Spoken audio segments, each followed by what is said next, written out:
တညလာရောက်မပြချေအောင်မလင်းတော့အမောင်ဘက်ကိုစွန့်လွန်လာပါလေအဲ့ဒီညမျိုးမှာပိုးစိုးမိတဲ့ကောင်ဟာ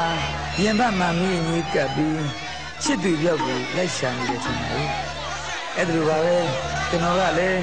အနည်းနဲ့လှလှချစ်မအောင်ဖြစ်လာရတဲ့ချစ်သူနဲ့ဒွေးကွာခဲ့ရပြီးတဲ့နောက်ချိန်ဆိုတိုင်းချစ်သူရောက်လာတဲ့ညကဏ္ဍလေးကိုဒါသာရက်တိုင်းမှာရောက်ခဲ့ဥပါတယ်ဒါပေမဲ့သူနဲ့မတွေ့ရပါဘူးအဲ့နောက်တော့လေလာနိုင်ညမျိုးတွေကမကြမ်းဆုံရနိုးတွေ့ရနိုးမျှော်ဝင်းနေအဲ့ဒီညာလေးကိုရောက်နေရကြမှာပေါ့ဗျာဘယ်လိုပဲရောက်သူနဲ့ကတော့ဆုံရမရှိရပါဘူးရေပြင်းနဲ့မြေလွာကောင်းမင်ကိုပါတိုင်တိုင်ရင်းအချစ်ကြီးမင်းကိုသိချရတဲ့ကိုတယောက်မြစ်တာဆိုတဲ့မြင့်ကြီးရနာပိုက်ပြီး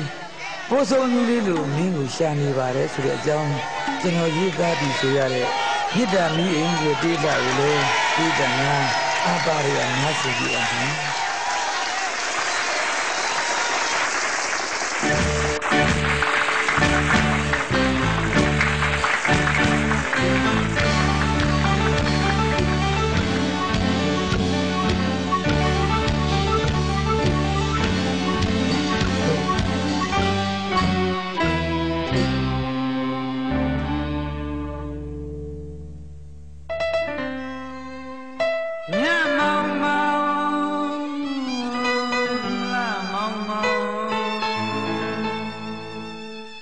Hey